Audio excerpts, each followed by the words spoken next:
Welcome into Talking Sports with JP, the Week 4 preview. Last week we had sleepers everywhere, but this week there's keepers all across the board with almost everyone into their conference play.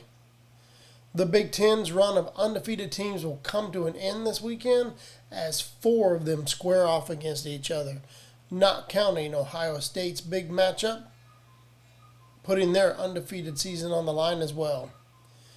There are matchups between unbeaten and ranked teams in the AP Top 25, and this should be a great weekend of college football. There are 6 ranked matchups with AP rankings, but there easily could be more than 6. Michigan plays Rutgers. Michigan is the number 2 ranked team in the nation. Rutgers is undefeated and could easily be ranked as well. Number 7 Penn State versus 24 Iowa. Clemson, who after 2 great weeks could easily find themselves ranked, versus number 4 Florida State. And the game of the week, number 9 Notre Dame and number 6 Ohio State. Game day will be there in South Bend. More from those games later in this show. The Pac-12 will also cannibalize itself this weekend with 6 of their unbeaten teams facing each other. Number 19 Colorado travels to number 10 Oregon. I feel that this is the beginning of the end for the Colorado hype train. The Ducks have almost a 94% chance to win this game. Number 22 UCLA plays at number 11 Utah. The Utes have a 65.4% chance of the win. And I don't understand this because UCLA is outperforming Utah by an average of 170 yards per game, while both defenses are putting up eerily similar numbers. I'm going with UCLA here. Number 14 Oregon State at number 21 Washington State. The Beavers are a -3 in this game. The Cougars have better numbers on offense, while Oregon State has allowed over an average of 100 yards less per game on defense. I've lived my whole life by the better defense should always win, but Washington State is averaging nearly 400 yards per game. They have 5 receivers over 100 yards, and 6 of them have scored touchdowns. I don't think the Beavers is going to be able to pull this one off on the road. And finally, number 15 Ole Miss at number 13 Alabama. The Tide is favored by 6.5 points and have a 66% chance of victory in the game. We, and I say we as Alabama fans, have seen some weird stuff happen in this game. But I don't think that after a players-only meeting earlier this week, the Tide is going to have any issues here. I expect them to play the best game of the year and get back to their winning ways. Now, let's get into my top 7. Here are my top 4 teams this week, with Georgia remaining at 1, Michigan at 2, and this week I flip-flop Florida State and Texas, bumping Texas up to 3 and Florida State down to 4. 5 through 7, I have Ohio State jumping USC and moving into the 5 spot. Usually you don't see teams fall on their bye week, but Ohio State finally put it all together last week, and I feel that if those two met on a neutral field today, that Ohio State would win that game. Number 7, Penn State holds tight, with Notre Dame and Washington being my first 2 out still. The Dogs are scary to their opponents and their fans after last week's near slip-up. This week, UAB comes to play between the hedges. In Trent Dilfer's first season as a college football coach, he finds his team 1-1 and playing the team with the nation's longest win streak. The Blazers are averaging just over 30 points per game, 318 yards passing, 125 on the ground. Their defense allowed a total of 163 yards week 1 and 462 yards week 2. The Look for Georgia to establish the line of scrimmage this week. Head coach Kirby Smart is looking for more explosive plays on the ground, and this should be the opportunity to accomplish that goal. With Georgia heading into the meat of their SEC play next week, I don't expect to see much passing, and if we do, it will likely be in the second half with Brock Vandergriff getting some playing time. Based on Carson Beck's performance last week, I think that it'll be working on ball control and handing it off to Dejon Edwards.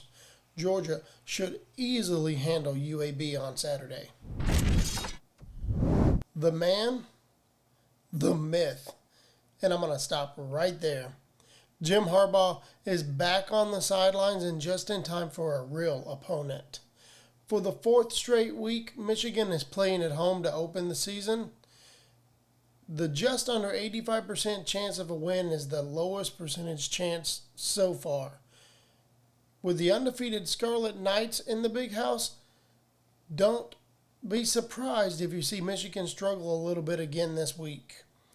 Rutgers has an offense that is run heavy. 632 rushing yards, 407 passing on the season. The Scarlet Knights are playing old school Big Ten football. Run the ball and control the clock. On average through the 3 games, their time of possession is right around 33 minutes as compared to 29 minutes for the Wolverines. I don't expect this time of possession to be an issue unless Michigan has trouble with turning the ball over again. They can't afford to turn the ball over 4 times like they did last week. Both defenses are good against the rush, a strength for both teams. This is where Michigan will take advantage of having a better quarterback. J.J. McCarthy has the ability to open up running lanes for Blake Corum and Donovan Edwards. Look for the play action early with the deep shots to Cornelius Johnson and Roman Wilson. I wouldn't be surprised to see an early flea flicker, even if the play doesn't result in a big play or even a positive play. Michigan will want to establish their dominance of the deep ball and show Rutgers that they're going to have to cover the entire field on every play. Look for a low-scoring game. The Wolverines getting the victory, 27-17. If you look at last week's final score, you would think that the jump to 3 is expected for the Longhorns this week. But it's really due to the previous number 3, Florida State, not playing up to their potential more than Texas did. Quinn Ewers is looking for a bounce-back game versus the Baylor Bears this week. But the Bears' defense have been stingy all season in the passing game. Even with the 2 losses, they've allowed 163.7 yards on average, including allowing 153 in the air to Utah and only 40 yards last week to Long Island University. Baylor is -1 in the turnovers, with 2 fumbles, both lost, and 3 interceptions. Texas is +5, so look for the Longhorns to try to get a few takeaways to add to that total. Texas is favored by 15, but I don't expect it to be covered without scoring at least once on a turnover. This is the first Big 12 matchup for both teams, and it's a primetime game. Expect the crowd to be fired up by kickoff, but also expect there to only be burnt orange left in the stands by the end as the Longhorns continue their undefeated season. Florida State started off the year with the best win possible in Week 1. Week 2, they look like the Noles of old. Then comes Week 3, and they got humbled. I had no choice but to drop FSU a slot this week after their narrow escape last week at Boston College. But they're still in my top 4. This game could have easily been another top 25 matchup had it not been from a poor Monday night performance in the opener by the Tigers, a primetime, all eyes on me Monday night game that included three turnovers, and only one score versus Duke. The line on this game is around -2 for Florida State, but they're 8-9 at Memorial Stadium and haven't won in Death Valley since a 51-14 rout of Clemson all the way back in 2013. Despite the blemish on the record, the Tigers on paper are doing better this season than the Seminoles. Average total yardage 489 to Florida State's 466. Passing is fairly even, 272 to 276. Rushing, Clemson leads 216 to 189. The big difference is on defense. It's about a 145-yard difference per game. The Tigers are allowing about 247 compared to the Noles, who are giving up more than 390 yards per game. I've been a big Florida State supporter based on their performance so far this season, but I feel an upset is in the making. Well, it's really only an upset based on the rankings, because these two teams are pretty evenly matched, I think. It's a home field advantage that I mentioned above, and the only thing that's stopping the crowd will be a noontime kickoff. Unless the Clemson fans don't stop drinking on Friday night, carry the party all the way to 3:30, and maybe even later in the day, depending on how the game goes. My guess is that this will not be the first matchup between these two programs this season, but the Tigers will get the first win, 35-24. Get out your measuring sticks, because we're about to find out what these two programs are made of. Two top 5 nationally ranked defenses, Ohio State 3, Notre Dame 4, square off for the 8th time in the history of these two historic programs. The Buckeyes are on a 5-game win streak in the series. We have watched both of these guys throw the ball around. Sam Hartman of Notre Dame has over 1,000 yards and 13 touchdowns in 4 games, while Ohio State's Kyle McCord has 815 yards and 6 touchdowns in 3 games. But for me, I see Notre Dame using the run game to control the clock and wear down this OSU defense. That's because they know who they have at quarterback, and the Irish trust Hartman with his consistency that he's had this season and his previous time at Wake Forest. McCord has not developed the trust yet this year and has been off more than once already this season.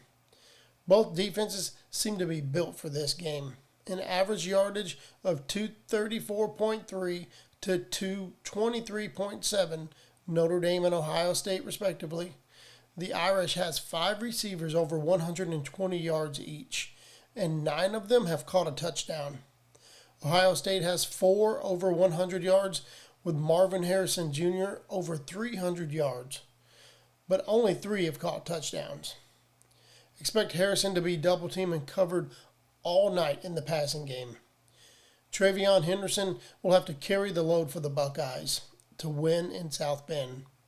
For the Irish, Aldrich Estime, who is coming off of a 20-carry, 176 night with a score last week, will be vital for their success. The winner of this game is in the driver's seat for the college football playoff picture. I fully expect this 5-game win streak to come to an end. But don't worry, no fear, Buckeye fans. You still have the Big Ten, the mighty Big Ten championship ahead of you.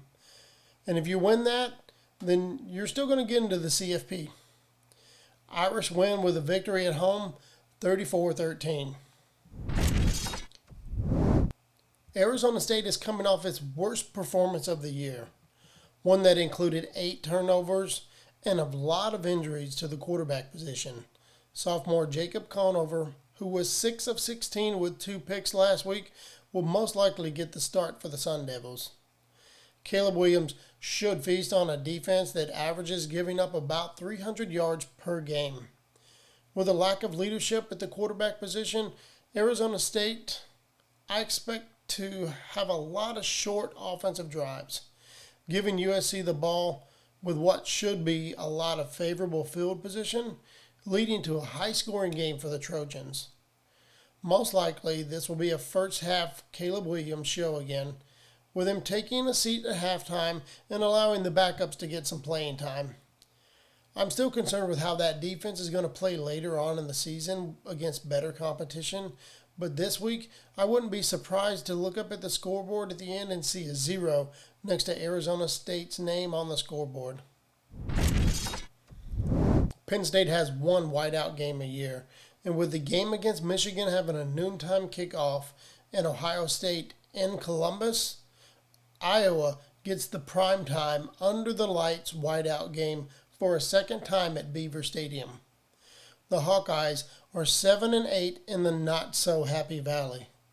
Most of their matchups have been a tight, low-scoring game.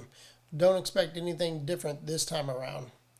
The Nittany Lions are clearly the better offensive team, led by Drew Aller at quarterback, with a 67% completion rate and 4 touchdowns, compared to the Michigan transfer Cade McNamara, who is at 54.5% completion with 4 touchdowns himself, but he also has 3 INTs.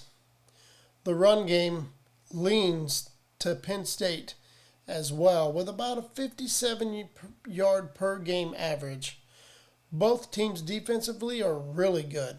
Iowa averages allowing about 50 yards more per game, giving up just over 11 and 12 points for Penn State and Iowa, respectively. I expect this game to come down to field position, and I know this is lame and reaching, but whoever wins the turnover battle will most likely come out on top. Iowa suffered a few injuries last week, one key one on defense. You combine that with the lights, the crowd noise, and all that white, and I expect Penn State to win and continue their march to a Big Ten East and conference title. Now back to my first 2 out. We've already talked about the Irish, and I expect to see them climb in the rankings really soon. The Huskies host the Golden Bears, with Washington being big favorites at home. I don't think the Cal defense will be able to keep Michael Penix Jr. and his plethora of wide receivers from reaching the end zone. Husky Stadium will be rocking for the first Pac-12 game of the year. Washington will win big, covering the 21-point spread.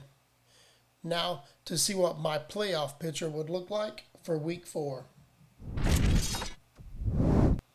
I still have the Dogs taking it all for a three-peat in this week's version. But the competition is really starting to heat up, and there could be a change after some of these huge games this week. Thanks for tuning in for my Week 4 preview. Come back next week as I wrap up the action to see how each team played out, see if any of my predictions come true.